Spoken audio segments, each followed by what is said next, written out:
Donald Trump has endorsed one of the most pro-MAGA members of the Republican Party, Ohio Congressman Jim Jordan, to be the next Speaker of the House, which could put one of the most prominent supporters of the coup attempt on January 6th in charge of the chamber. For more on this, it's time for a closer look. When last we left the House Republican caucus, several of them were organizing an effort to draft Donald Trump himself to be the next Speaker, which is possible since technically the Speaker does not have to be a member of Congress. Apparently, it doesn't even need to be a sentient human being. It could be one of those air dancers outside car dealerships. Republicans would probably love that because it has the same hand movements as Donald Trump. And apparently, Trump is serious about at least considering a bid to become Speaker. Politico reported last week that Trump is considering a visit to the Capitol where he's open to pitching himself as a Speaker candidate. Should he even be allowed back in the Capitol based on what happened last time he was there? I mean, I'm on a year ban from Verbo because some guy said I rented his place. After I rented his place, the Q went missing from the Scrabble game. But Trump foments an insurrection and is allowed to come and go as he pleases. Also, the Q is already missing, dude. But I guess Trump is allowed back. In fact, his best bud, Sean Hannity, claimed on air last week that sources were telling him Trump was open to the idea of becoming Speaker. Now, again, keep in mind, as you watch this clip, Hannity isn't just a pundit who interviews Trump. He's appeared on stage with Trump at rallies, and during Trump's presidency, the two reportedly talked on a near nightly basis before bedtime. According to New York Magazine, on the phone, Hannity and Trump alternate between the witch hunt and gabbing like old girlfriends about media and gossip and whose show sucks and who's getting killed in the ratings and who's winning and sports and Kanye West, all of it sprinkled with a staccato. So Trump and Hannity aren't just media allies, they're best buds, which is context for this clip in which Hannity claims sources were telling him Trump was open to becoming Speaker. Sources telling me at this hour some House Republicans have been in contact with and have started an effort to draft former President Donald Trump to be the next Speaker. And I have been told that President Trump might be open to helping the Republican Party, at least in the short term, if necessary. So the source was Trump. Whenever you hear Sean Hannity floats something like that on television, it's something Donald Trump told him to say, or at the very least, it's something Trump wants to hear. At this point, I wouldn't be surprised if Trump was writing the Fox News chyrons live in real time via voice to text. Source, big strong man, tears streaming down face, Mrs. Trump. Can I get a Diet Close, please? What do you mean it's still recording? And Trump himself essentially confirmed the veracity of this report when he was asked about the possibility of becoming Speaker last week at his fraud trial in a Manhattan court. A lot of people have been calling me about Speaker. All I can say is we'll do whatever is best for the country and for the Republican Party. Would you take the job? Would you take the job?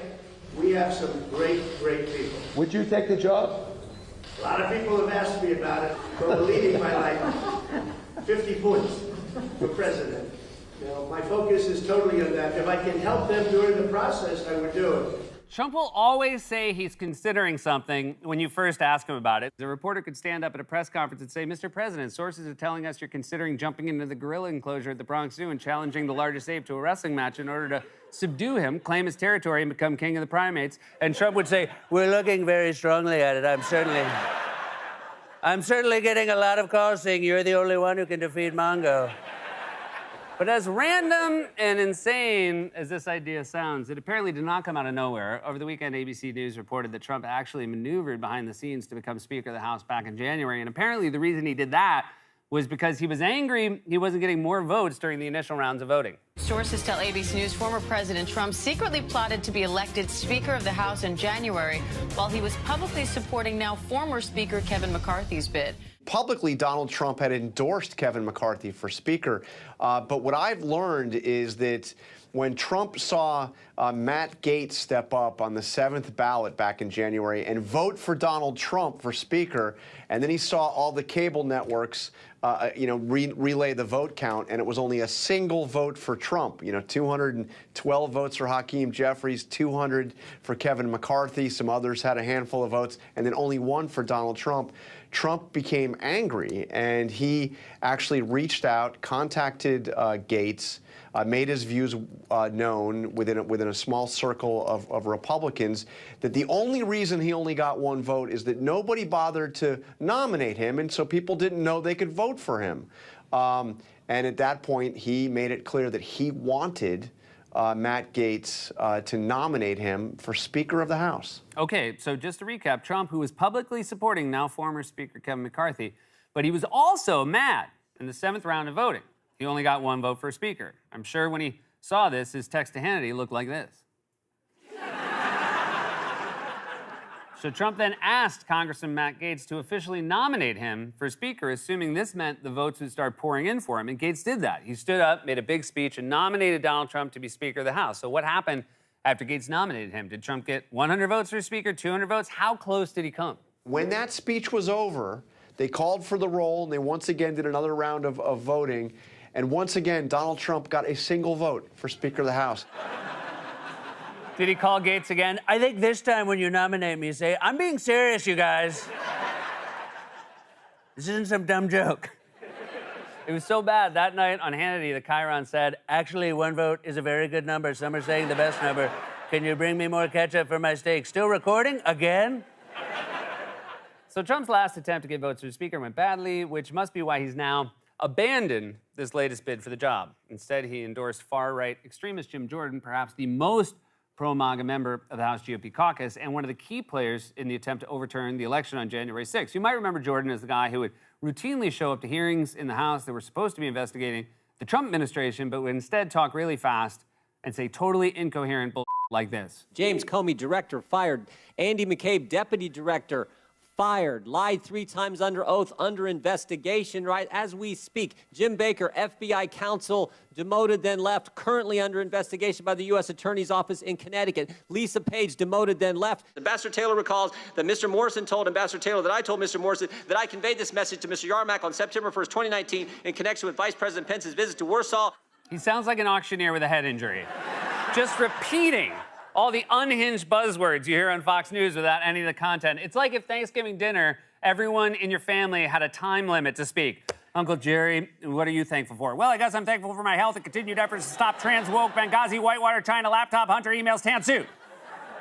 And it makes sense that Jordan would spew random Fox News talking points because he is far and away the most popular Republican congressman on Fox News. Since August 2017, Fox's weekday programs have interviewed Jordan more times than any other sitting member of Congress. The Ohio Republican appeared at least 565 times on Fox's programming over that period. 565 times. I don't even think I've appeared on this show 565 times since 2017. In fairness, we did have that stretch where I was replaced by a guest host. Who was that again? Oh, damn it! He's everywhere. On the bright side, it only took him about 90 seconds to get through a closer look. And when he does go on Fox News, it won't surprise you to learn he doesn't make all that much sense. Like when he said this over the weekend about his bid to become Speaker. The American people right now, Maria, I think they are so thirsty for leadership. And I don't think they're seeing it from the White House. I don't think they're getting it from the Senate. They are hungry for leadership. Oh, they're thirsty and hungry? Maria, the American people are thirsty for leadership. They're hungry for leadership. And dare I say, they're horny for leadership. Don't take it from me. Take it from the audience at the Beetlejuice musical. But by far the most dangerous thing about Jordan is that he was arguably the most prominent supporter in Congress of Donald Trump's attempt to overturn the 2020 election. He was intimately involved in the planning of Trump's coup attempt and has flat out refused requests to provide more information about his involvement. Jim Jordan scored former President Trump's endorsement early this morning, which should come as no surprise. Here is Jordan in Harrisburg, Pennsylvania, attending a Stop the Steal rally 2 days after Election Day. In the weeks and months after that, Jordan went on various right-wing media outlets where he attempted to sow distrust in the 2020 election and made baseless claims of election fraud. Jordan's name appears throughout the bipartisan report from the House Select Committee investigating January 6th. The report says that Jordan attended numerous post-election meetings with senior White House officials and Rudy Giuliani discussing how to challenge the election results. I don't know what's more shocking, that people still have meetings with Rudy Giuliani or that Rudy Giuliani made it to the meeting. When he was told to meet with Jim Jordan, Rudy probably thought he was meeting in a gymnasium with Michael Jordan. Hey, Mike, you've always been my favorite baseball player. Go White Sox!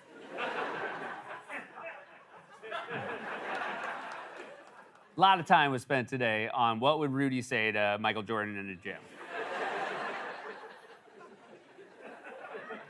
Trump endorsing Jordan is a perfect encapsulation of where the GOP is at right now. A vote for Jordan to Speaker is essentially a vote for Trump and his efforts to overturn American democracy. Even if Jim Jordan is nominally in charge of the House, he's just going to be following Trump's orders. Trump is still the leader of the Republican Party, and Jordan is fully devoted to him. So I guess you could say Jordan's the one who's thirsty for leadership. This has been a closer look.